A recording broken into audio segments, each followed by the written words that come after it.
Hi guys, my name is Annette Estrada and I'm a brand new student at Cal State San Bernardino. I am super excited about that. I recently graduated with my associate's degree from Chaffey College this year, and that was another big triumph for me because I felt like it was a long time coming. I actually had to stop school for a while due to my grandmother's illness. About a few years ago, my grandmother suffered a stroke, and that left her completely paralyzed, and she lost the ability to speak. And it was almost like having a 5-month-old baby, that all of a sudden, I was responsible to take care of. And for me, as much as it was hard work, I honestly can say that I enjoyed spending all the time I could with her while she was here. After her stroke, she survived 8 more years, and I don't regret spending all that time caring for her.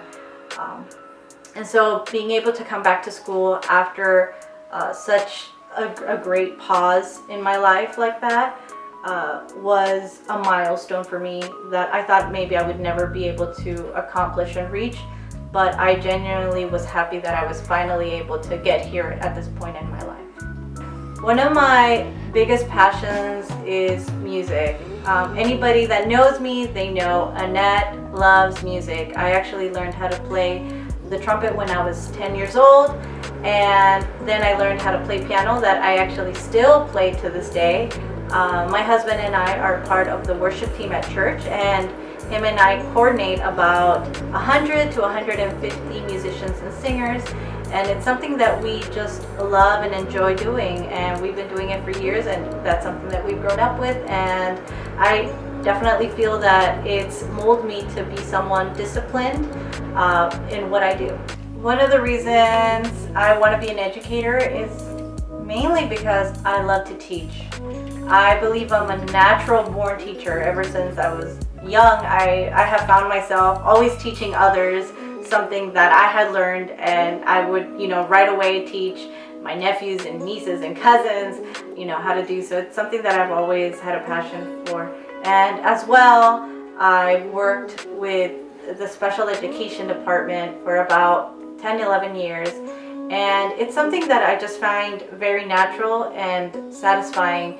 And it's always great to see when you're working with students, the smile you bring to their faces when they've gotten that little small epiphany that they understand a concept. There's honestly no better reward to see that smile in someone's face when you're making a difference in the community. One of my influences was my 3rd grade teacher, Mrs. Sanchez. One of the reasons why I consider her important is because I felt that she always cared about us as students, not just, as a whole in a classroom, but as individuals. She would always pay special extra attention to us, and, she would even tell us, what do you want to be called? If many people had middle names that they were usually called that, she would say, do you want me to reference you by that? And I really just liked the fact that she really tried to connect with the students as individuals. And that was something that I always admired in her. And that's one of the reasons why I believe that she's someone that influenced my life to probably become an educator. I want to be like her when I grow up.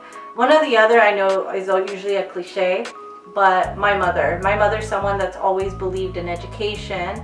She's always cared about children and, being able to give them the best. And that's someone who has influenced me to give back to the community and be able to teach others and be able to, grow in knowledge.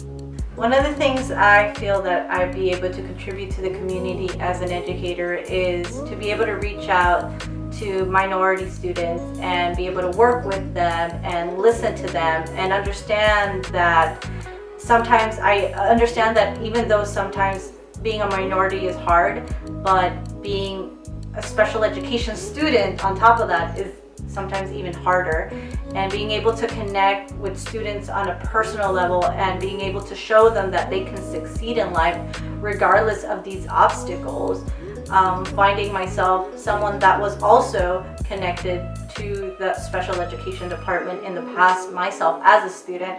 I love to work with students and show them that there is light at the end of the tunnel and we can succeed. After my 8-year hiatus of being away from school, I doubted myself whether education was the path that I wanted to continue. But ever since coming back to school, and especially sitting in this course, I am more than certain and convinced that this is where I belong and that this is what I should continue in my path moving forward. When I heard the professor talking about advocacy, self-advocate for yourself, that resonated with me because it's something that we've also talked to our students when I used to work with students, was advocate for yourself. If no one's there to advocate for you, advocate for yourself. And it's something that we've always tried to resonate with them so they can carry this wherever they go and have a successful educational career. I'm glad to be back in school. I'm glad to be in this class, and I honestly can't wait to move forward in my career as an educator. I feel that at the end of the goal, our students need to be our priority, and it's something that I've always wished to do in my heart, and I can't wait to get started. And even if you take a break, always know that you can always come back and pick up where you left off. So